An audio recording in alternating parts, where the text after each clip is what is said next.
अब सुखदेव जी राजा परीक्षित को स्यमंतक मणि की कथा सुनाते हुए कहते हैं, आसीत सत्राजितः सूर्यो भक्तस्य परमः सखा प्रीतस्तस्मै मणिं प्रादात् सूर्यस्तुष्टः स्यमंतकम्। सुखदेव जी कहते हैं, द्वारकावासी सत्राजित भगवान सूर्य का परम भक्त था। उसकी भक्ति से प्रसन्न होकर भगवान सूर्य उसके परम मित्र बन गए थे और उसकी भक्ति पर प्रसन्न होकर के भगवान सूर्य नारायण ने उसे स्यमंतक नामक एक दिव्य मणि प्रदान की। उस मणि को गले में धारण कर सत्राजित ऐसे चमक रहा था मानो वो स्वयं सूर्य ही हो। सतम बिभ्रन मणिम कंठे भ्राजमानो यथा रवि। उस मणि को गले में धारण करके जब सत्राजित द्वारका आया तब द्वारकावासी उसे पहचान न सके। उसके मुखमंडल में इतना तेज था, इतनी चमक थी। उसके मुखमंडल के तेज के कारण लोगों को यही लगने लगा मानो स्वयं सूर्य भगवान ही शरीर धारण करके भगवान का दर्शन करने के लिए द्वारका आ गए हों। उन अनजान लोगों ने भगवान श्री कृष्ण को जाकर इस बात की सूचना दी। उस समय भगवान श्री कृष्ण चौसर खेल रहे थे। उन अनजान लोगों की बात को सुनकर भगवान श्री कृष्ण हंसने लगे। निशम्य बाल वचनम प्रहस्याम्बुजलोचना। भगवान बोले, अरे ये सूर्यदेव नहीं, यह सत्राजित है। मणि के कारण यह इतना चमक रहा है। अब सत्राजित अपने घर को चला गया। एक दिन प्रसंगवश भगवान श्री कृष्ण ने सत्राजित से कहा, तुम अपनी वह दिव्य मणि महाराज उग्रसेन को दे दो ताकि उसका सदुपयोग हो सके। सत्राजित बड़ा अर्थलोलुप था, लोभी था। उसने भगवान की बात नहीं मानी। उसने भगवान की बात को अस्वीकार कर दिया। एक दिन की बात है, सत्राजित का भाई प्रसेन उस परम प्रकाशमयी मणि को अपने गले में धारण कर घोड़े पर सवार होकर और शिकार करने के लिए वन को गया हुआ था। वन में एक सिंह ने घोड़े सहित उसे मार डाला और वह मणि छीन ली। वह सिंह जब पर्वत की गुफा में प्रवेश कर रहा था तभी ऋक्षराज जाम्बवान ने उस सिंह का वध करके वह मणि अपने कब्जे में कर ली। उस मणि को लेकर ऋक्षराज जाम्बवान अपनी गुफा में गए और उस मणि को बालकों को खेलने के लिए दे दिया। एक दिन उस मणि के साथ बच्चे खेल रहे थे।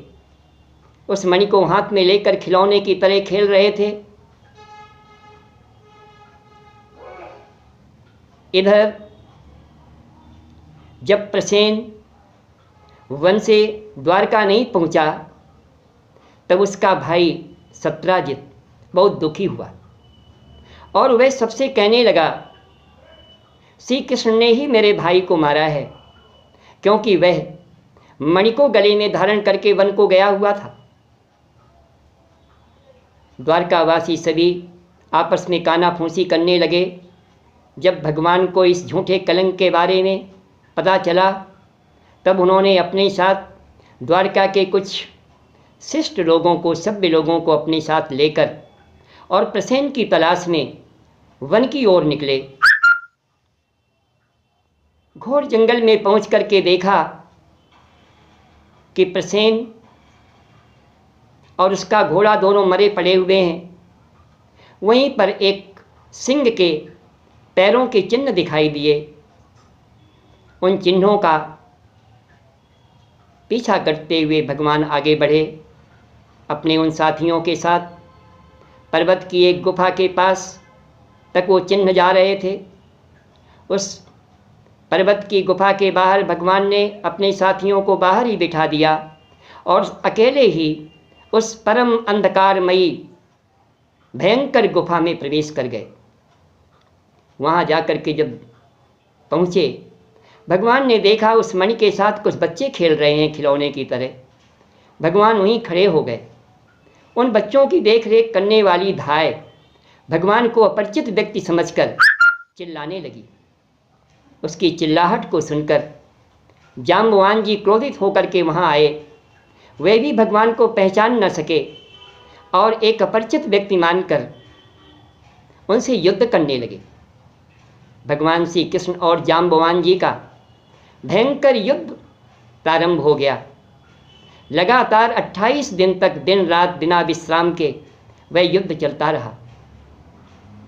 इधर भगवान के साथ जो द्वारकावासी कुछ गए थे, उन लोगों ने 12 दिन तक भगवान की प्रतीक्षा की। जब भगवान बाहर नहीं आए गुफा से, तब वे लोग दुखी होकर के द्वारका को लौट गए। वहाँ जा कर के सब बताया। द्वारकावासी अत्यंत दुखी हुए, मरणासन्न से हो गए भगवान के बिना।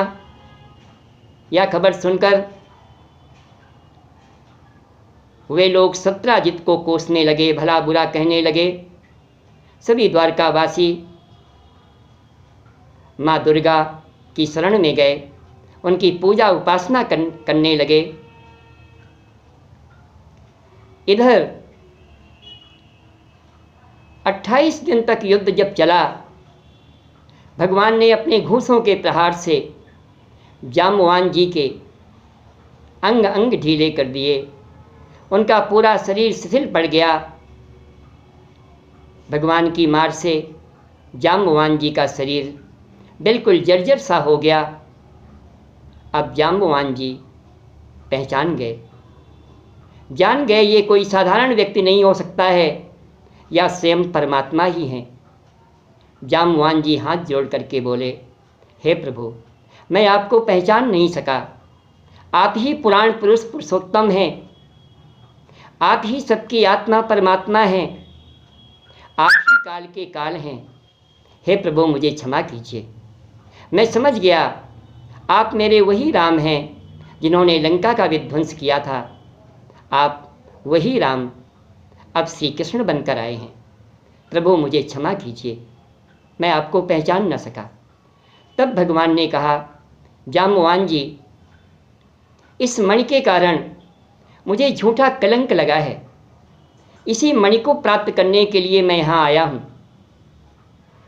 तब जाम्बवान जी अत्यंत हर्षित होकर, प्रसन्न होकर भगवान की पूजा करके, उन्हें प्रणाम करके और उस स्यमंतक मणि के साथ अपनी पुत्री कुमारी जाम्बवती को मणि के साथ भगवान के चरणों में अर्पित कर दिया। भगवान उस स्यमंतक मणि और जाम्बवती के साथ द्वारका की तरफ प्रस्थान किया। इधर भगवान की कुशलता के लिए माँ दुर्गा की पूजा उपासना चल रही थी। तभी भगवान स्यमंतक मणि अपने गले में धारण किए हुए जाम्बवती के साथ वहाँ सब लोगों के बीच में उपस्थित हो गए, प्रकट हो गए। सभी द्वारकावासी अत्यंत प्रसन्न हुए, उनके आनंद की सीमा ना रही। ऐसा लगा मानो उनके प्राण से फिर से आ गए हों। भगवान ने सत्राजित को बुलाया और वह मणि कैसे प्राप्त हुई यह सारा वृत्तांत कथा सुनाई।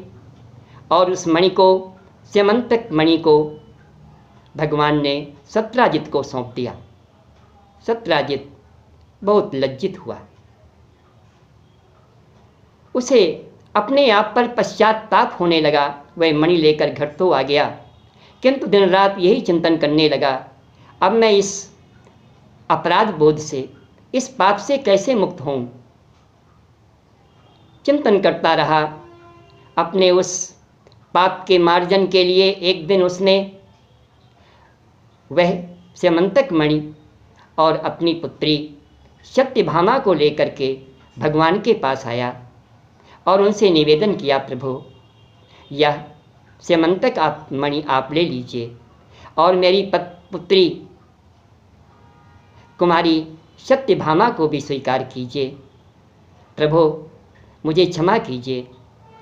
भगवान ने कहा, तुम सूर्य भक्त हो, यह स्यमंतक मणि तुम्हारे पास ही रहेगी, किंतु इससे जो सोना निकलता है उस स्यमंतक मणि से 8 भार सोना प्रतिदिन वो देती थी।